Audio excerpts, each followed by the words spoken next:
This tutorial is showing you how you can modify a screencast which you recorded with a mono microphone. The problem I had was when I connected my microphone through an M audio device, USB audio interface to my Mac. It actually only recorded the whole thing on channel 1. So it's basically a mono signal which comes in from the microphone to the audio interface, and the audio interface only gives back a mono signal to the Mac, which is unfortunately then just playing on one side of the speaker. In my case, it's playing only on the left-hand side. I show you the tutorial which I pre-recorded. If I play this, this is to show you how you do. You can obviously hear the sound only coming from the left. So what I have to do now is to convert the audio into a stereo track. And at the same time, on screen, I want to improve the sound quality. It sounds a bit muffled, a bit too much bass, but there's no other way of modifying that within the QuickTime player. There's no such thing as any audio adjustments or setup. All right, so what I'm going to do now, I open this movie now in iMovie. In order to do that, I open iMovie here. Unfortunately, it doesn't work if I just drag this one onto iMovie. I tried that; it doesn't work, which is weird. Okay, so just let that outside here. Okay, what I do in iMovie first, I have to create a new event, which I call tutorials. Okay. Within this event, I create a new movie.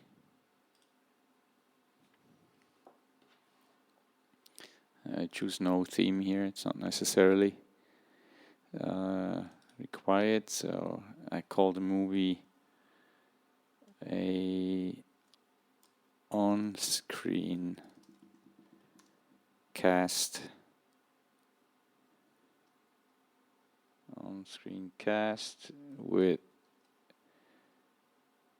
voice and Mac audio. That's what I did. I made a combination of having my narrative plus sound coming from the Mac. Okay, here we go. And then I import media, which is now coming from my place where I stored my movie, which is here. Runs tutorial on screen cast with voiceover. So I import that. And of course, when you listen now, it will only play the sound on one side.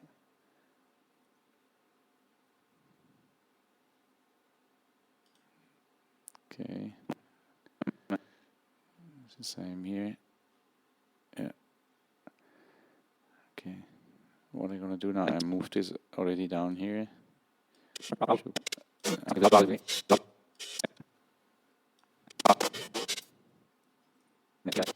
Choose the whole movie, move it down here, and then when you listen to it, you can only hear it on one side, which you already had to install beforehand. So these two become the okay. All right. So now I'm using one trick, which is available now in iMovie. I make it a bit bigger. It's called Share File, and what I'm going to do, I just export the whole movie as an audio file. I'm doing this that I'm able to import this audio file into any audio software. I'm using Logic X. So in order for me to modify the audio, that's unfortunately not possible in iMovie, but that's the easiest way. Just basically save it into the same place where you have your movie. In the meantime, I can split the audio from the movie. Click in here. And I say detach audio. It's your right mouse click. Detach audio, and you get the audio here. And I'm deleting this now by hitting the backspace button.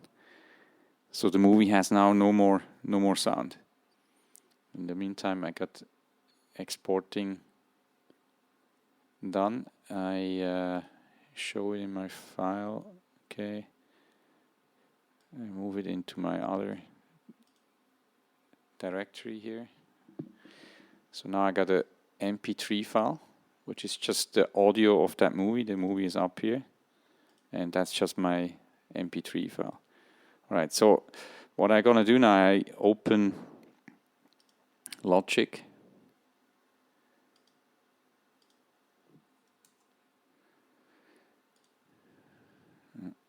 Doesn't want to open. I'm gonna quit it. Reopen it again.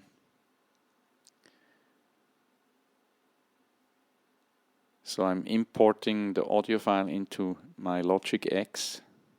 I create a new file. Close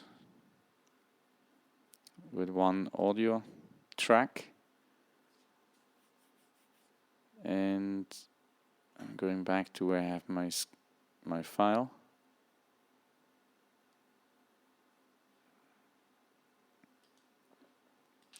And I simply drag and drop it onto my track.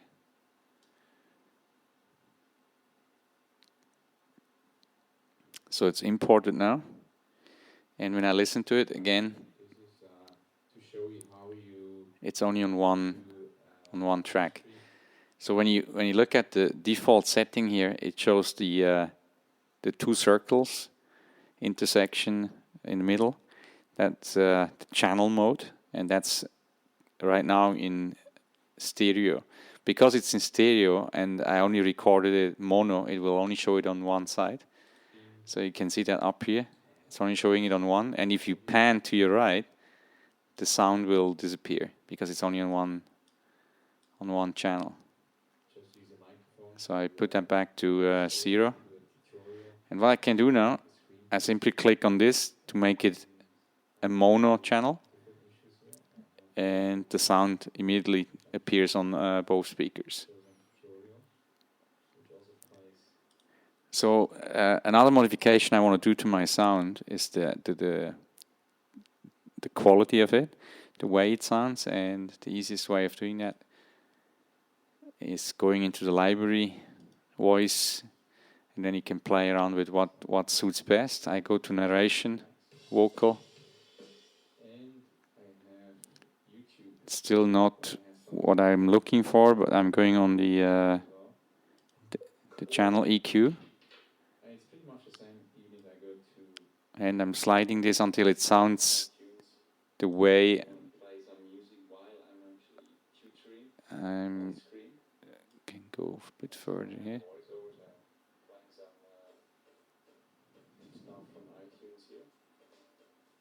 That sounds already pretty good now. And a bit more volume to see how it sounds. It sounds much more clear now. Brighter sound. Closing iTunes here. To set that up, I connected a microphone through a M audio fast track USB audio interface to my Mac. Yeah. To basically have a microphone input to my Mac instead of using the inbuilt microphone, which I tried out, but it didn't really sound that great. So okay, that sounds good. Sounds good.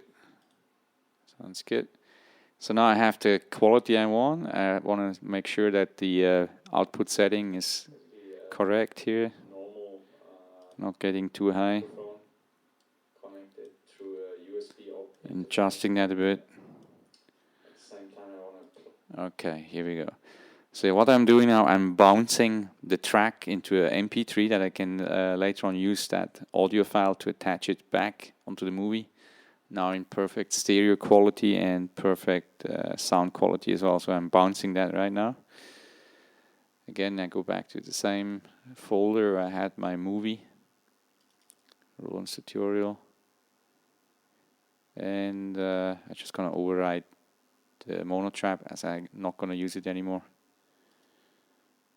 And replace. So it's bouncing that track in the exact setting.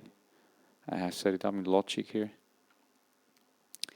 The advantage of doing this versus just narrating it in Logic and then attach it to the movie is that it will never be perfectly in sync. So to me it's easier if I record it during the quick time recording, on-screen recording, and then just detach, convert it, and attach it back. So it's already done.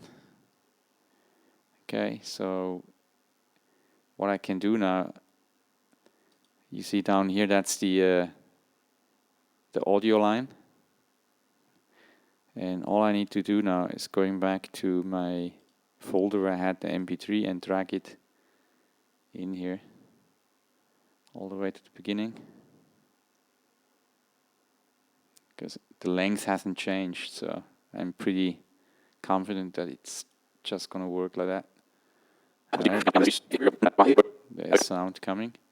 So if I play it now, I should be perfectly in sync with the movie, and the audio should play stereo and with the required brightness I was looking for. Let's take a listen.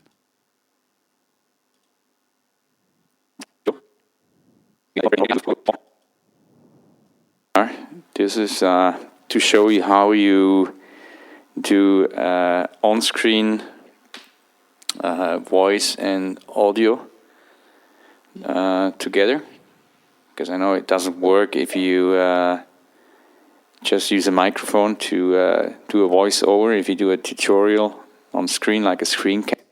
Okay, that looks pretty perfect. So all I need to do now is share my movie into a file where I now say not audio, but I say video and audio, iMovie resolution. Chooses a relatively small one, medium quality, still 173, 92. Yeah, it's not getting any smaller here. That's a pretty big file, but nevertheless, I export that now into the same, and it will create that new file.